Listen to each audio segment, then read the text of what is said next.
कर्म का भोग भोगना पड़ा कि नहीं। तास शाप हरि दीन प्रमाण, ये तो भगवान है, समर्थ को नहीं दोष गोसाई, भगवान तो सर्व सामर्थ्यवान है, दोष नहीं लगना चाहिए, कर्म का फल नहीं भोगना चाहिए, तो फिर भगवान क्यों सालक राम बन गए। कहीं न कहीं कर्म का फल भोगना पड़ता है, और यही भगवान ने दिखाया कि यद्यपि मैं भगवान हूं।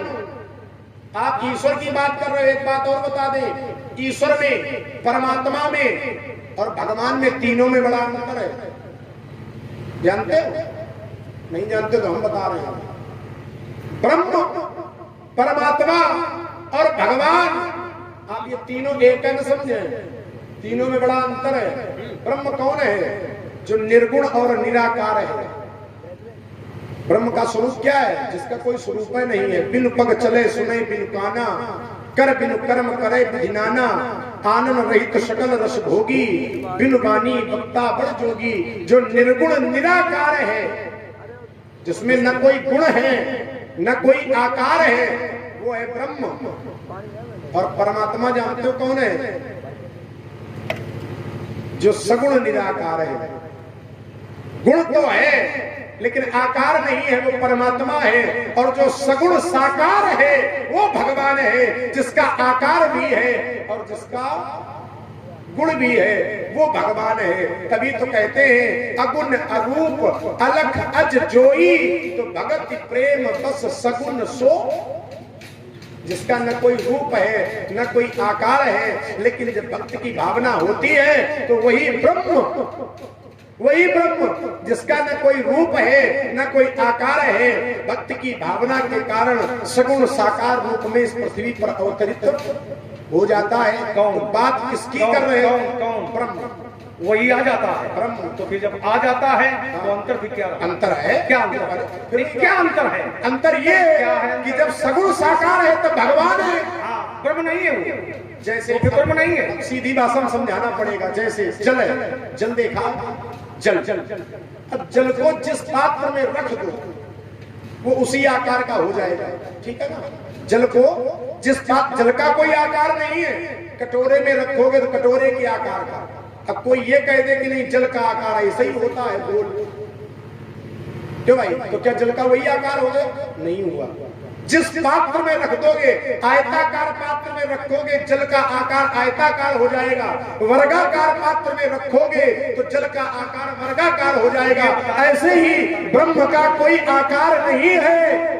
जो भक्त जैसे पुकारता है वही आकार वही रूप भगवान बना ले लेता है। बिल्कुल है वही कि नहीं है? फिर वही बात, वही है कि नहीं? तुम्हारा कहना है कि ब्रह्म निर्गुण है, उसका कोई आकार नहीं है, तो जब वो आ जाता है सगुण रूप में, आकार में, तो वही है कि नहीं है? तभी उसको भगवान कहते हैं। जाओ, ब्रह्म नहीं होता। अरे वही क्या तुमने कहा ब्रह्म निर्गुण होता है? बिनु पग चले सुने बिनु काना। मेरी बात समझने का प्रयास करो। जब तक उसका रूप नहीं है, नहीं पा रहे हो, जब तक या तो हम समझ नहीं पा रहे, समझ नहीं पा रहे, जब तक उसका रूप नहीं है, जब तक उसका आकार नहीं है, रूप नहीं है, तब तक वो ब्रह्म है।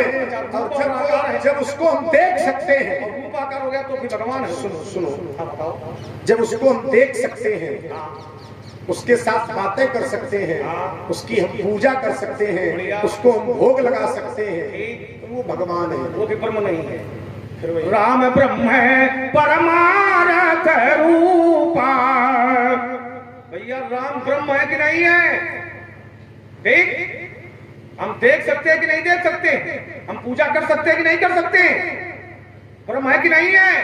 अगुण सगुण द्वि ब्रह्म है स्वरूपा। एक निर्गुण है एक सगुण है, लेकिन अगुण ही सगुण ही नहीं कछु भेदा। कोई भेद नहीं है बेटे। और आइए, अच्छा एक छड़ी इसका उत्तर ले लो जो आप कह रहे हो। चलो कल्याण हो बेटा, अब हम अपनी पानी खोलेंगे नहीं। जो कह रहे हो, तुमने ये कर दिया, आपने कहा अगुण ही सगुण ही नहीं कछु भेदा। अगुण और सगुण में कोई भेद नहीं है। देखना जरा, परशुराम जी का यह कहना है कि निर्गुण और सगुण में कोई भेद नहीं है। एक भक्त को जब निर्गुण उपदेश सुनाया जा रहा तो जानते हो वो क्या कह रहा है?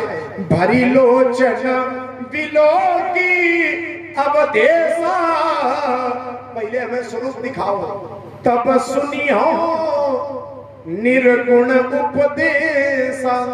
पहले हमें स्वरूप के दर्शन कराओ, जब मैं स्वरूप देखूंगा तब निर्गुण नाम की महत्ता में सुनूंगा। और जब तक हमें स्वरूप के दर्शन नहीं कराओगे तब तक ये मामला चलने वाला नहीं है। 16 दूनी 8 है ना, 16 दूनी 8 बच्चों वाला पाठ ये हमें न पढ़ाओ। हम बेटा हमारी पाठशाला के छात्र आजकल राजकुमारों को हम 16 दूनी 8 ही पढ़ाते हैं, पढ़ते हैं अब पढ़ते हैं। और देखिए तुमने भी पढ़ा, व्यास जी को भी बुलाओ। हाँ बिल्कुल बिल्कुल बिल्कुल बुलाओ। तब तक एक दिन का तब तक चिंतन दे दें। इन्होंने भगवान पर आरोप लगा दिए, ये नास्तिकता का दर्शन है। भगवान करतुम अकर्तुम अन्यथा करतुम सा प्रभु, करने योग्य करे न करने योग्य करे वो प्रभु है। और भगवान थोड़ा रह गया है, करतुम अकर्तुम अन्यथा। अरे रुक जाओ, बीच में बहुत बोलते, हम समय दे देते हैं, जितना बोलना चाहो बोल लो। अब तुमने दोष लगा दिए भगवान पर। हमने दोष लगाया, बिल्कुल लगाया। कैसे? बिल्कुल तुमने लगाया, लोगों ने सुना कि भगवान में तुमने दोष लगाया है। अब देखिए ये जो गंदी नालियों का जल है, अगर किसी को पीने के लिए दिया जाए कोई पिएगा? पिएगा? नहीं पिएगा। और यही जल गंगा जी में मिल जाता है, बताओ कोई उसको पवित्र कहता है? कहता है कोई? सब लोग पीते हैं। तो भगवान सामर्थ्यवान है, गंगा सामर्थ्यवान है। सुबह और अशुभ सलिल सब बहाई, लेकिन सुरसरी को अपनी तन कहाई। भानु प्रसानु सकल रस खाई, और तिनका मंद कहत को नाही क्यों? बोले समर्थ का नहीं दोष गोसाई, और रवि पावक सुरसरी की नाई। अब तुमने कहा कि फिर भगवान ने श्राप क्यों स्वीकार किया? तो ये उनकी इच्छा पर निर्भर करता है। एक बार श्राप तो देवनाथ ने भी दिया था। देखिए ये पसंद बढ़िया, इसमें थोड़ा एक बार देवर्ष नारद ने भी भगवान को श्राप दिया था। तो जिस समय माया हटाई भगवान ने, तो देवर्ष नारद बोले मृखा होए मम श्राप कृपाला, हमारा श्राप झूठा हो जाए। तो भगवान ने कहा कि तुम लोग जीव कुछ कर ही नहीं सकते हो। मम इच्छा कहे दीन दयाला, उनको जो लीला करनी होती है तो वो अपना वातावरण बनाते हैं उसी प्रकार का कि किस पात्र के द्वारा कौन सा कार्य होना है। राजकुमार लक्ष्मण, तो हमसे न बताओ कि 16 दूनी 8 और राजनीति का पाठ, नहीं तो तड़तड़ टूटेगा। अच्छा, ये तड़तड़ टूटेगा। तड़ितारा मंडलिया, ये गल गल गगन गड़ाका सा सुनाएगा। ठक ठक खंड खंड होगा खमन लिया, ये धड़धाम पर्दा धक फट जाएगा। चट चट टूट टूट टूटेंगे सुमेर में, तब फटेंगे फलीन फट जाएगा।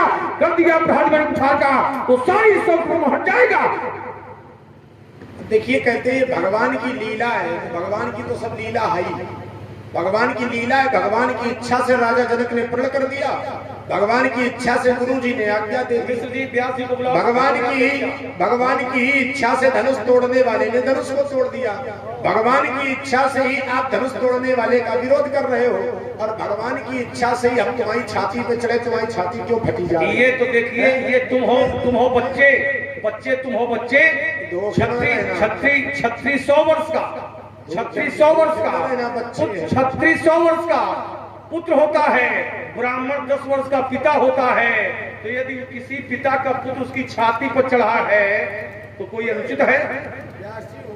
अरे पुत्र तो पिता की छाती पर खेलते ही है।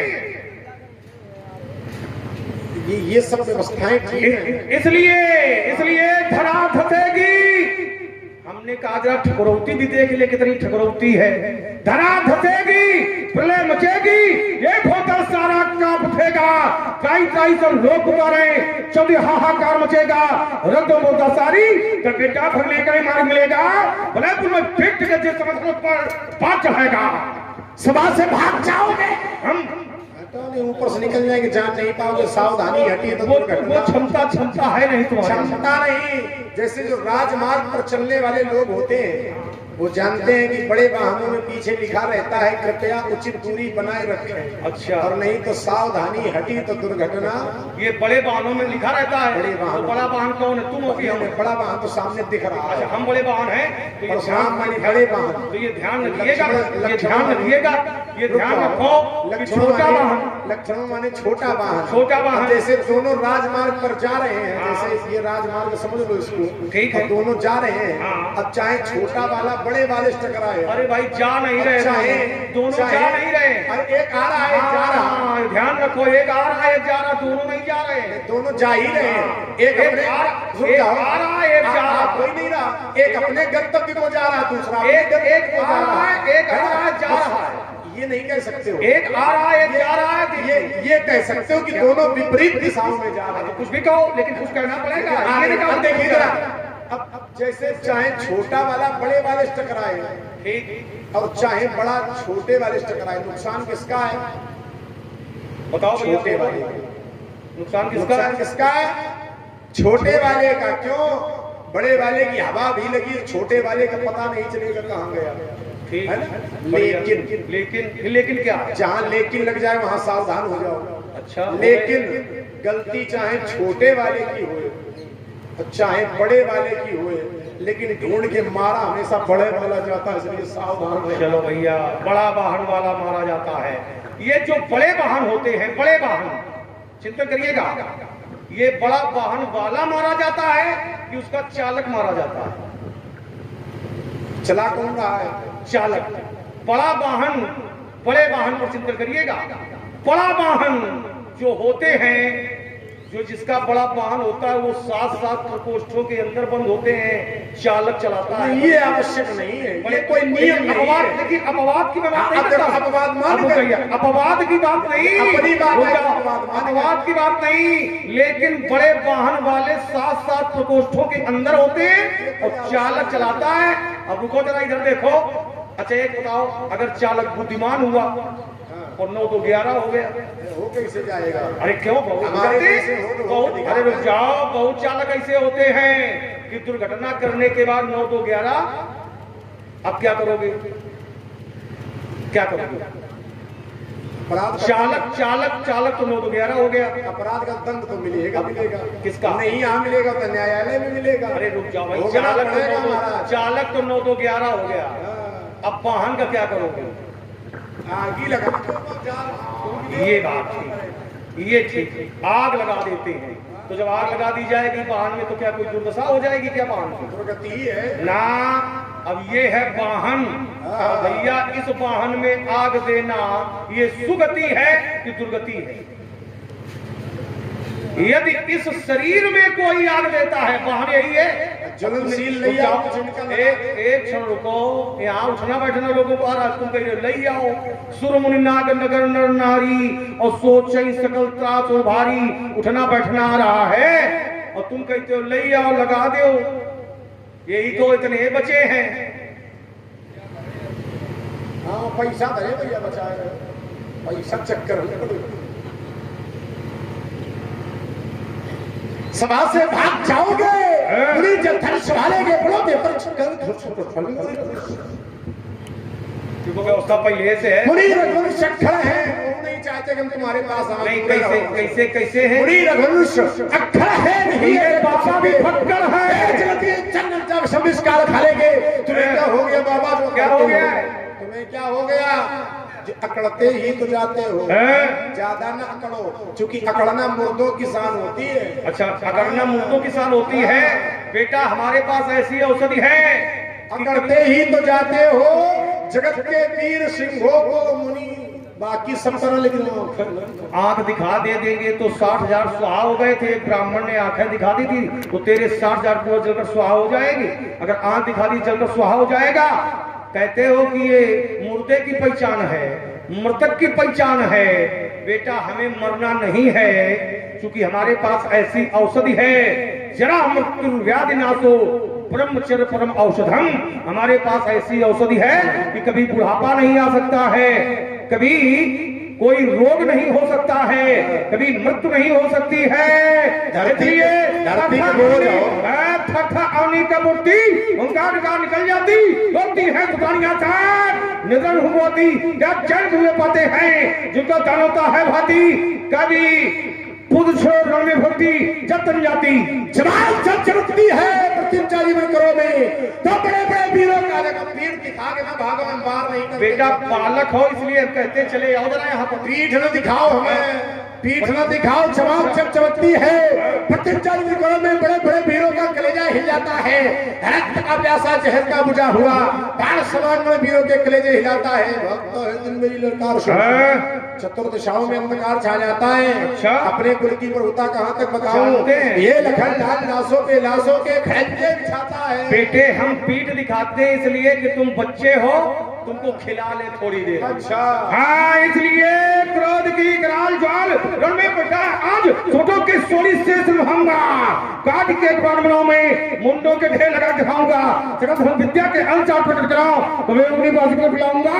ऐसी ना करो तो सब कुछ की यस्त्र ये शस्त्र छात्र शाम न कहूंगा। गुरु जी का नहीं डालो और क्या करिए। अरे शपथ खानी तो अपनी खाओ, है? अपने पिताजी की खाओ, गुरु जी के पीछे का है। अच्छा क्या गुरु पिता नहीं होते क्या? गुरु जी के पीछे का है। गुरु भी पिता होते हैं, जनिता चोपनेता गुरु भी पिता होते हैं। जब शपथ की बारी आवे तब गुरु जी पिताजी हुई गए, अरे है ना? हाँ, गुरु जी का नहीं डालो। भगवान शंकर हमारे गुरुदेव हैं, तो भगवान शंकर हमारे पिता नहीं है। जगत मातु पितु शंभु भवानी वो तो सबके पिता हैं। बढ़िया, तो सबके पिता हैं। तो पिताजी की संपत्ति जो होती है प्रत्येक पुत्र का अधिकार है उस पर, है कि नहीं है? तो धनुष पर अधिकार सबका है, बराबर होना चाहिए, बराबर है। ठीक। तो फिर तुम क्या विरोध कर भैया? कोई पिता का पुत्र क्या मदिरा पान करके अपने पिता की संपत्ति को नष्ट करेगा क्या? ये तोड़वा करके नष्ट करेगा, उपयोग करेगा पुत्र? पूजा करके करनी चाहिए। भगवान शंकर का धनुष है और सब उसके पुत्र हैं, तो इसकी पूजा होनी चाहिए। अच्छा एक बात बताओ, ईमानदारी से शरीर न छूने ना, शरीर नहीं छुएंगे, ईमानदारी से तुम्हें तुम्हारी सौगंध है, तुमने एको बार पूजा की? ठीक, बढ़िया। हाँ, हमने पूजा नहीं की, बहुत बने पूजा की पहले, जब से ये यहाँ आ गया है तब से पूजा नहीं की। इसके पहले बहुत पूजा की, थोड़ी बात हो, इसके पहले बहुत पूजा ठीक, पूजा नहीं की, कभी हालचाल लिए बीच में? हाँ, इसका उत्तर ले लो। मैं विश्वस्त था, इसकी पूजा हो रही है। विश्वस्त ये था, देवराति विख्यातो निमेर ज्येष्ठो महीपति न्यासो यमतस्य भगवान हस दत्ते महात्मना। मुझे विश्वास था कि ये न्यास के रूप में भगवान शंकर ने देवरात को दिया है, धरोहर। हाँ, धरोहर के रूप में। और जो वस्तु जिसके यहाँ धरोहर के रूप में रखी होती है वह व्यक्ति उसका प्रयोग नहीं कर सकता है, तो इसको नष्ट कैसे करवा देगा? तो ये मैं विश्वस्त, बीच में हालचाल लेना चाहिए आपको। जब विश्वस्त हूँ कि धरोहर के रूप में है तो हाल चाल की तो कोई जिसके पास धरोहर है उसका पूर्णतः अधिकार है, ना कुछ करे ना प्रयोग नहीं कर सकता है। अच्छा, प्रयोग जिसके पास जो वस्तु धरोहर के रूप में होगी उसका प्रयोग नहीं कर सकता है, नष्ट करना तो बहुत बड़ी बात है। अच्छा, अगर प्रयोग करने के लिए जिसकी वस्तु हो उसी ने आदेश दिया हो तो? आदेश दिया हो तो अच्छी बात है। आदेश दिया है, कैसे दिया? व्यास जी संभाले जरा, बैठ गए आप। स्वागत है, अच्छी बात को स्वागत करेंगे, लेकिन दिया हो धर्मदियो तवगे पूजितो तव पूर्वजै तस्य प्रतिज्ञा त्वया कार्या भंगाय तोलनाय च तोलयित्वा च यो भंगमो कार्ये धनुषोमम् तस्मै तेया त्वया गण्या एव मुक्त्वा गतो हरः। इसका हिंदी रूपांतरण कर देता हूँ। भोले बाबा ने स्वयं राजा जनक से कहा, ऐ जनक, धनुर्मदीयम तव गेहे, तव माने तुम्हारे, गेहे माने घर में। ये जो धनुष है, पूजितम तव पूर्वजई, तुम्हारे पूर्वजों के द्वारा पूजित रहा। तस्य प्रतिज्ञा, उसकी प्रतिज्ञा करना त्वया कार्य, तुम्हारा कार्य है। भंगाय तोलनाय च, इसकी प्रतिज्ञा खिंचवाओ, इसको तोड़वाओ, और जो ऐसा कार्य मेरे धनुष के प्रति कर दे उसको तुम अपनी कन्या प्रदान कर देना। ऐसा कहकर के भोले बाबा चले गए। आदेश किसने दिया? यही रुक जाओ। गए। भगवान शंकर ने क्या आदेश दिया था? तोलयित्वा एव भंगम। भंगम, भंगम माने श्लोक तुम्हारा है। भंगम माने चार वर्ण हमने छाटे हैं, ठीक, शब्द छाटे हैं, शब्द। तोलयित्वा एव भंगम, इसका अर्थ क्या हुआ?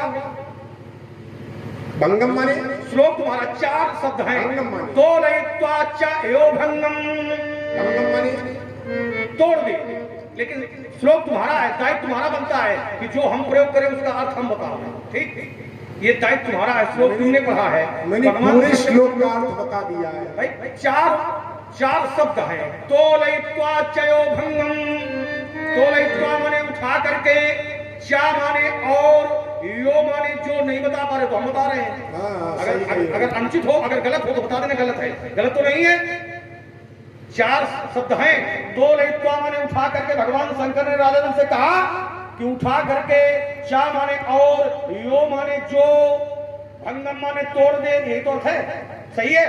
इसे धुन में सर बताओ सही है। कहो लोग समझे कि सही है कि परशुराम गलत बता रहे हैं? नहीं, ठीक है, नहीं है, जो कहा हुआ ठीक है ना, तो फिर तुम करो, हम रुके। करना क्या, हम तो पहले ही इसका अर्थ कर चुके। आप केवल 4 शब्दों का कर रहे हैं, हमने पूरे श्लोक का अर्थ करके बताया। धनुर्मदीयम तव गेहे, तव माने तुम्हारे, गेहे माने घर में पर सप्तमी विभक्ति। ऐसा कुछ नहीं करेंगे हम जानते हैं अंडे की लकड़ी पर कितना वजन रखना है, ये हम जानते हैं, लेकिन फिर रुको जरा। तोलयित्वा एव भंगम, बात तुम्हारी है। भगवान शंकर ने राजा जनक से कहा था कि उठा करके, चा माने और, जो माने जो भी, भंगम माने तोड़ दे, उसके साथ अपनी पुत्री का विवाह करना। तो राजा जनक ने फिर इसमें विचार क्यों किया? क्या भगवान शंकर ने जो कहा था मानी? राजा जनक ने नहीं मानी। भगवान शंकर ने कहा था कि जो भी इसको उठा करके तोड़ दे, चाहे राजा हो, चाहे राजकुमार हो, चाहे यक्ष हो, गंधर्व हो, ब्राह्मण हो, क्षत्रिय हो, देव हो, धनुज हो, जो भी इसको उठा करके तोड़ दे उसके साथ अपनी पुत्री का विवाह करना। तो क्या राजा जनक ने मानी? नहीं मानी। राजा जनक ने अपनी चलाई। कैसे? राजा जनक ने कहा, कह न बजाई कहो पन है मोरा, तो चले भाट ही हरस न थोड़ा, बोले बंदी वचन बर, सुनहु सकल महिपाल। और जाओ भैया, महिपाल माने क्या होता है? महिपाल माने राजा। तो फिर राजाओं के लिए क्यों? भगवान शंकर ने कहा था जो भी इसको उठा करके तोड़ दे, राजा हो, राजकुमार हो, यक्ष हो, गंधर्व हो, ब्राह्मण हो, क्षत्रिय हो, देव हो, धनुज हो, नर हो, किन्नर हो। बढ़िया, ठीक। तो ये राजाओं के लिए पर क्यों? सुनो सकल महिपाल, बन विदेह कर कहीं हम, भुजा उठाए विशाल। फिर राजाओं के लिए पर नहीं होना चाहिए, क्योंकि सिद्धांत कहता है माता पिता प्रभु गुरु के बानी, अपनी नहीं विचारी करिए शुभ जानी। चलिए महाराज, आप कहते हो कि प्रण राजाओं के लिए नहीं होना चाहिए। राजा जनक ने राजाओं के लिए प्रण किया, और एक शब्द था जो मैंने श्लोक पढ़ा था, उसमें था तोलयित्वा यो भंगम, यो माने जो। और जो अर्धाली पढ़ रहे हो, एक और पढ़ो, इसमें याद कर लो ना याद हो, है ना? और नहीं तो हम तुम्हें याद कराते हैं, उसमें भी यही शब्द का प्रयोग है। सोई पुरारी को दंड कठोरा, राज समाज आज जोई, जोई माने, जोई माने जो भी लेकिन सुनो सकल महिपाल। इस प्रतियोगिता में महिपाल भाग लेंगे। संबोधन राजाओं के लिए है, सबके लिए नहीं। नहीं है। अच्छा, जोई माने राजा। हाँ, जो भी राजा तोड़ दे, सुनो सकल राजा शब्द का प्रयोग नहीं है। अच्छा, शब्द प्रयोग नहीं ना। एक क्षण राज समाज आज जोई, एक क्षण हमारी भी बात सुनी। राज समाज, और ये राज समाज कहकर के संबोधित किया गया है, ठीक है ना। देखिए, राज समाज कहकर के संबोधित इसलिए किया गया कि जहां जिसकी अधिकता होती है नाम उसी का होता। जैसे ये सब पता है कि महिपाल माने राजा, की तो बात ना छोड़ो। हाँ, बहुत बड़ी विशेष कृपा है। जैसे कह दिया जाता है भारत विद्वानों का देश है, ध्यान देना जरा। कह दिया गया कि भारत विद्वानों का देश है, तो क्या ये मान लिया जाए भारत में सब विद्वान रहते हैं, मूर्ख नहीं? क्यों भाई, क्या सब विद्वान ही हो गए? मूर्ख भी तो है। ऐसे ही राज समाज कहकर के इसलिए संबोधित किया गया क्योंकि राजाओं की अधिकता है। ऐसा नहीं कि राज समाज में कोई है नहीं, सब बैठे हैं। इस राज समाज में राजा भी है, इसी राज समाज में राजकुमार भी है, इसी राज समाज में संत हैं, महात्मा हैं, सब हैं। कौन कौन है? आइए व्यास जी। इस राज समाज में कौन कौन है? देवतनुज, केवल राजा नहीं है, देवतनुज धरि मनुज शरीरा और विपुल वीर आए रणधीरा। केवल राजा थोड़े बैठे हैं, यहाँ देवता भी हैं। इस समाज में दैत्य भी बैठे हैं, इस समाज में संत भी बैठे हैं, इस समाज में महात्मा भी बैठे हैं, और हम भी तो राजा समाज में बैठे, हम तो अलग हैं। हो गई बात। कैसे? राजत राज समाज महा कौशल राज किशोर। हम भी तो राज समाज में बैठे, तो जो है वो सब राज समाज में ही है। इसलिए राजा जनक ने कहा कि राज समाज आज जुई तोड़ा। इस राज समाज के अंतर्गत जो भी धनुष को तोड़ दे, जो भी सीता का विवाह में उसके साथ कर दूंगा। रुक जाओ जरा है फिर। बिल्कुल, ये भी जो भी के लिए उनका प्रथा। हाँ। तो राजा जनक जो को ही देख करके फिर व्याकुल होते। अगर प्रण सबके लिए था तो राजा जनक राजाओं को देख करके ही व्याकुल क्यों हुए? नृपन बिलो की जनक